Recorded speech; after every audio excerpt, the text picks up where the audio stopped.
My name is Emma. I'm 32 years old, and I've been a middle school teacher for nearly a decade. I've handled noisy classrooms, broken hearts, and parents who thought grades mattered more than kindness. But nothing tightened my chest quite like the moment my stepsister decided to turn her wedding reception into a stage and use me as the joke. The ballroom was everything Lily had always wanted: crystal chandeliers, white roses dripping from gold, stands, servers gliding by with champagne like the room existed only for people who never looked at price tags.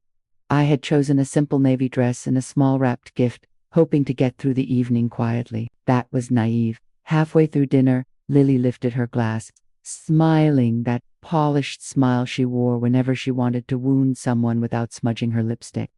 She gestured toward me for the groom's family to see and laughed lightly. "This is my stepsister, Emma," she said. Then her eyes skimmed over my dress, my shoes, my entire life. "She's just a teacher." A few people smiled the way strangers do when they don't know they're being invited into cruelty. I felt the heat rise in my face, but I didn't speak. Then I noticed the groom's mother. She had gone completely still, staring at me like she had just seen a ghost. Lily and I had lived under the same roof since I was 11. After my mother married her father, from the outside, we looked like a blended family that worked. Inside, we were raised by two completely different value systems. Lily was rewarded for looking impressive. I was praised, when I was praised at all, for being easy. She got designer dresses, salon appointments, and speeches about potential. I got practical shoes, reminders to be grateful, and the quiet understanding that I should never make anyone uncomfortable by wanting too much. By the time we were adults, the pattern had hardened. Lily chased attention the way some people chased oxymania. She loved expensive restaurants, expensive men, expensive words. I chose teaching because it felt real to me. I liked showing up for children who were still learning how to carry themselves through the world. To Lily, that made me admirable in the same way a parking meter is useful, fine, but not important. So when she mocked me that night, it didn't shock me. It fit the script she had been writing for years. What felt different was the silence that followed, and the way the groom's mother kept staring at me as though Lily had just said something impossibly wrong. The closer you sat to Lily's table, the more obvious it became that the entire evening was a performance designed around her. Reflection. She moved through the room like every compliment belonged to her by birthright. Even seated, she somehow managed to pose. One hand rested lightly on the stem of her glass, the other on Mark's sleeve, as if she needed everyone to keep noticing that she had chosen well and, more importantly, had been chosen back when she introduced me. It wasn't with warmth or even real familiarity. It was the way someone points out a stain they're pretending not to mind. A few members of Mark's family gave me the polite smile people save for harmless side characters. One woman nodded as if teacher explained everything she needed to know about my place in the room. I kept my expressions steady. Years in classrooms had taught me that composure often unsettles people more than defense ever could. Lily expected embarrassment, maybe a nervous laugh, maybe a soft retreat into silence she could own. Instead, as I simply reached for my water glass and took a sip, that was when I looked up again and caught Mark's mother still watching me. Not casually, not politely. Her face had changed. The color had drained from it, and she looked like she was trying to pull a name out of a memory she hadn't expected to need. The conversation around us kept moving, but something at our table had shifted. Mark's mother no longer seemed interested in the food, the flowers, or Lily's running commentary about their honeymoon in Lake Como. Her attention stayed on me with a kind of quiet urgency that made my skin prickle. It wasn't hostility, it was recognition fighting its way upward. Mark noticed it first. He leaned toward her and asked if she was all right. She gave a distracted nod, but her eyes never really left my face. Lily, of course, noticed too, and tried to smooth it over with another bright little laugh. "Oh, don't mind Emma," she said. "She spends her life chasing 12-year-olds to finish homework." A few people smiled, though this time the laughter sounded thinner. I still said nothing. There are moments when silence stops being weakness and starts becoming space for someone else to reveal themselves completely. Mark's mother set down her fork very carefully. Then she leaned forward, as if crossing an invisible line inside her own mind. "I'm sorry," she said, her voice quieter than the room deserved. "Did you ever teach at Brookfield Academy?" My pulse gave one hard, sudden beat, because that question did not belong to this wedding. But the second she asked it, I knew exactly where this was going. For a moment, I forgot about the music, the candles, the flowers, all of it. Brookfield Academy had been my first full-time teaching job years before I transferred to public school. I looked at Mark's mother and said yes, carefully, because I could already see the memory settling into place behind her eyes. She drew in a breath that trembled slightly. Then she said a name I had not heard in almost 5 years. Nathan. Nathan had been her younger son, 14 at the time. Brilliant, withdrawn, and unraveling so quietly that most adults around him called it attitude instead of pain. His older brother had just left for college. His parents were in the middle of a brutal separation, and a group of boys in his class had decided his silence made him an easy target. By the time he landed in my classroom, he had already been written off by 2 teachers and nearly suspended after finally snapping back.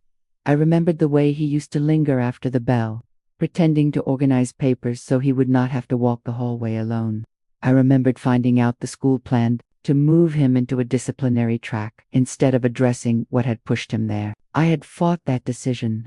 I stayed late with him for weeks, helped him catch up, and kept calling home until someone finally listened. I know you may not remember everything, Mark's mother said, her voice tightening, but you were the first adult who treated my son like he was worth saving. No one at the table moved. Lily's smile disappeared. The room had finally found its real center. Mark's mother did not raise her voice. She did not need to. She looked around the table and spoke with the kind of clarity that comes from years of gratitude held quietly inside. Nathan almost didn't finish school, she said. He was 14, falling apart, and every teacher except one had given up. She paused and looked directly at me. This woman sat with my son after school every single day for 2 months. She called me when no one else would. She went to the principal and fought to keep him out of a disciplinary program that would have ended his future. A few guests shifted uncomfortably in their seats. One of Mark's aunts looked down at her plate. The polite smiles from earlier had vanished completely. Nathan graduated. His mother continued. He's in medical school now, and he still talks about the teacher who didn't walk away. She turned slowly toward Lily. The warmth in her voice cooled into something sharper, more precise. You introduced her as just a teacher, she said calmly, but that teacher did something for my family that money could never buy. The silence that followed pressed against the walls. No one laughed.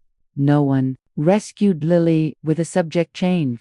Mark stared at his bride as though seeing a version of her he had not been shown before, and Lily sat frozen, her champagne glass still raised, her confidence draining visibly with every second that no one came to her defense. Lily tried to recover. She always did.